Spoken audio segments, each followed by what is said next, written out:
pour toi. Ils poussèrent violemment Lot et s'avancèrent pour briser la porte. Cependant les hommes tendirent la main et firent entrer Lot vers eux dans la maison et fermèrent la porte. Puis ils frappèrent d'aveuglement ceux qui étaient entrés de la maison, depuis le plus petit jusqu'au plus grand, de sorte qu'ils se fatiguèrent de chercher la porte. Les hommes dirent à Lot: Qui as-tu encore ici? Gendre, fils, fille, et tout ce qui t'appartient dans la ville. Fallait sortir de là. Nous allons détruire cet endroit, parce que le cri contre ses habitants est grand devant l'Éternel. L'Éternel nous a envoyés pour le détruire. Lot sortit et parla à ses gendres, ceux qui avaient épousé ses filles. Levez-vous, dit-il, sortez de là, car l'Éternel va détruire la ville. Mais ses gendres crurent qu'il plaisantait. Dès l'aube, les anges insistèrent auprès de Lot en disant: Lève-toi, prends ta femme et tes 2 filles qui se trouvent ici, sinon tu disparaîtras dans la punition qui s'abattra sur la ville. Comme il s'attardait, les hommes les prirent par la main, lui, sa femme et ses 2 filles, car l'Éternel voulait l'épargner. Ils le firent sortir et le conduisirent à l'extérieur de la ville. Après les avoir fait sortir, l'un d'eux dit: Échappe-toi pour sauver ta vie. Ne regarde pas derrière toi et ne t'arrête nulle part dans la plaine. Réfugie-toi dans la montagne, sinon tu disparaîtras. Lot leur dit: Oh non, Seigneur, moi ton serviteur, j'ai trouvé grâce à tes yeux, et tu as montré la grandeur de ta bonté envers moi en me laissant la vie sauve.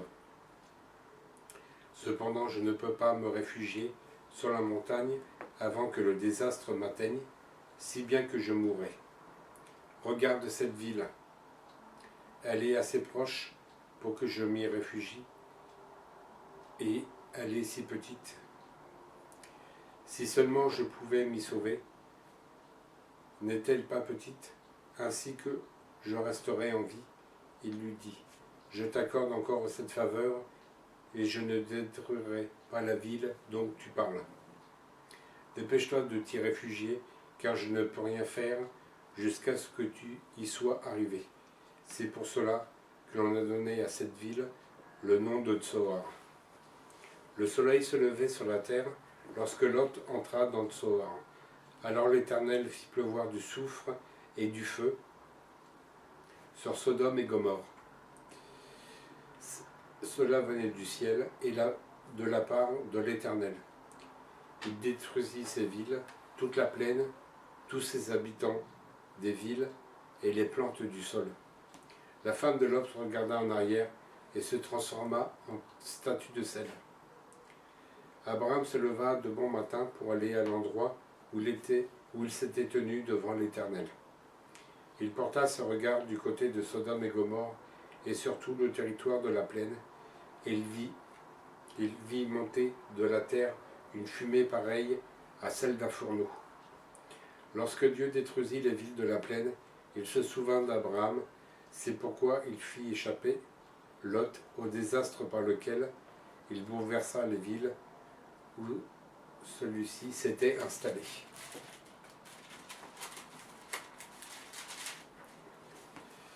Relation incestueuse de Lot avec ses filles. Lot quitta Tsoar à la hauteur et s'installa dans la montagne avec ses 2 filles, car il avait peur de rester à Tsoar. Il habita dans une grotte avec ses 2 filles. L'aînée dit à la plus jeune: Notre père est vieux, et il n'y a pas d'homme dans la région pour s'unir à nous, comme cela se fait partout. Viens, faisons boire du vin à notre père, et couchons avec lui, afin de lui donner une descendance. Elles firent donc boire du vin à leur père cette nuit-là, et l'aînée alla coucher avec son père. Il ne remarqua ni quand elle se coucha, ni quand elle se leva. Le lendemain, l'aîné dit à la plus jeune: J'ai couché la nuit dernière avec mon père. Faisons-lui boire du vin cette nuit encore, et va coucher avec lui, afin que nous lui donnions une descendance. Elles firent boire du vin à leur père, cette nuit-là encore, et la cadette alla coucher avec lui. Il ne remarqua ni quand elle se coucha, ni quand elle se leva. Les deux filles de Lot tombèrent enceintes de leur père. L'aînée mit au monde un fils qu'elle appela Moad. C'est l'ancêtre des Moabites jusqu'à aujourd'hui. La plus jeune mit aussi un fils au monde et elle l'appela Ben-Ami. C'est l'ancêtre des Ammonites jusqu'à aujourd'hui. Séjour d'Abraham et Sarah chez Abimelech. Abraham partit de là pour la région de Negev et s'installa entre Kadès et Shur et fit un séjour à Guérar. Abraham disait à propos de sa femme Sarah, c'est ma sœur. Abimelech, roi de Guérar, fit enlever Sarah. Alors Dieu apparut à Abimelech dans un rêve pendant la nuit et lui dit, tu vas mourir à cause de la femme que tu as enlevée, car elle est mariée. Abimelech, qui ne s'était pas encore approché d'elle, répondit, Seigneur, détruiras-tu même une nation juste? Ne m'a-t-il pas dit que c'était sa sœur, et elle-même n'a-t-elle pas dit qu'il était son frère? C'est avec un cœur intègre et des mains innocentes que j'ai agi. Dieu lui dit dans son rêve, je sais, moi aussi, que tu as agi avec un cœur intègre, si bien que je t'ai moi-même empêché de pécher contre moi. Voilà pourquoi je n'ai pas permis que tu la touches. Maintenant, rends la femme de cet homme, car c'est un prophète. Il priera pour toi et tu vivras. Mais si tu ne la rends pas, sache que tu mourras, toi et tout ce qui t'appartient. Abimelech se leva de bon matin, appela tous ses serviteurs et leur raconta toute l'affaire. Ces gens furent alors saisis d'une grande frayeur. Abimelech appela aussi Abraham et lui dit, qu'est-ce que tu nous as fait? Quel péché ai-je commis contre toi pour que tu fasses venir sur moi et sur mon royaume un si grand péché? Tu as commis envers moi des actes qui ne doivent pas se commettre. Abimelech dit encore à Abraham, quelle intention avais-tu pour agir ainsi?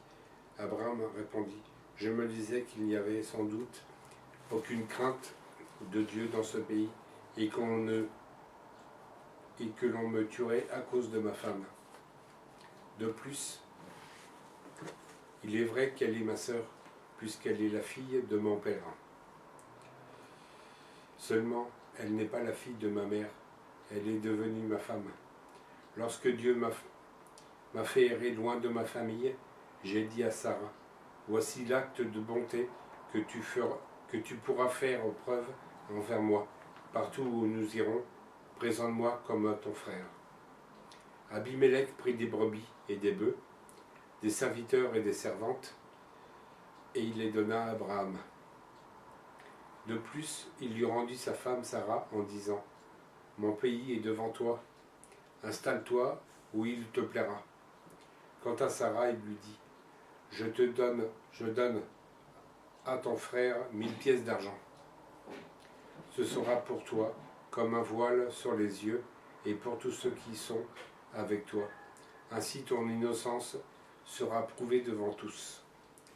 Abraham pria à Dieu et Dieu guérit Abimelech, sa femme et ses servantes, de sorte qu'elles purent avoir des enfants. En effet, l'Éternel avait frappé de stérilité tout le foyer d'Abimelech à cause de Sarah, la femme d'Abraham.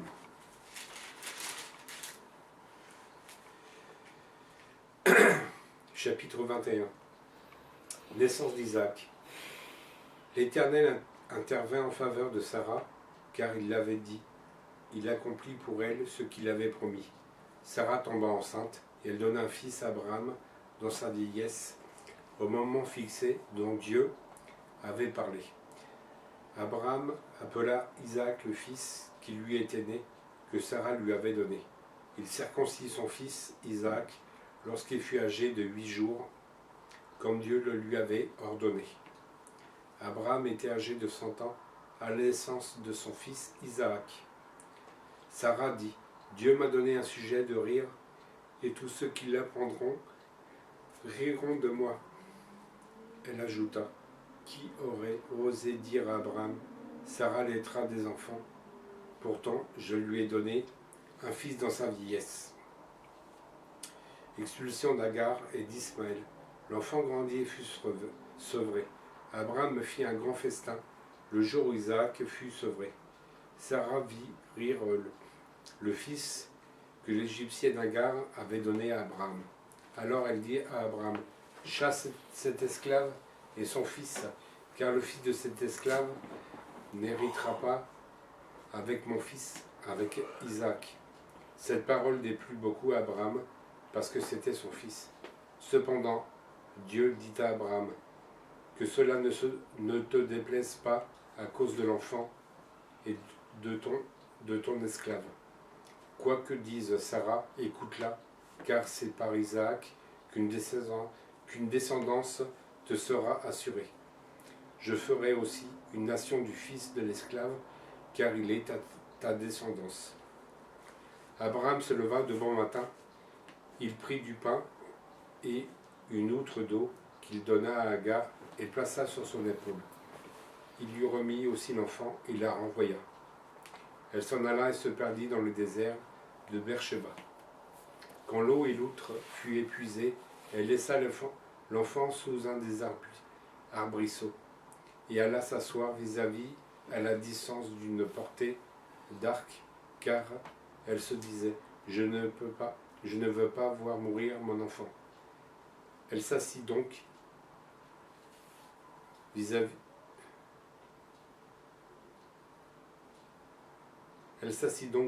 de lui et se mit à pleurer tout haut.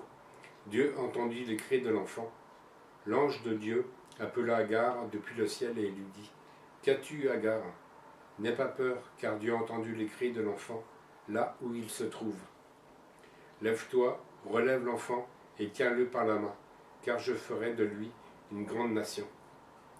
Dieu lui ouvrit les yeux et elle vit un puits. Elle alla remplir l'outre d'eau et donna à boire à l'enfant. Dieu fut avec l'enfant. Celui-ci grandit, habita dans le désert et revint tireur à l'arc. Il s'installa dans le désert de Paran et sa mère prit pour lui une femme égyptienne. Alliance entre Abraham et Abimelech. À cette époque-là, Abimelech, accompagné de Picol, le chef de son armée, dit à Abraham, Dieu est avec moi dans tout ce qu'il fait. Jure-moi maintenant, ici, au nom de Dieu, que tu ne me tromperas pas, ni moi, ni mes enfants, ni mes petits-enfants, que tu feras preuve envers moi et envers le pays où tu séjournes de la même bonté que moi envers toi. Que Dieu vous bénisse. À la prochaine.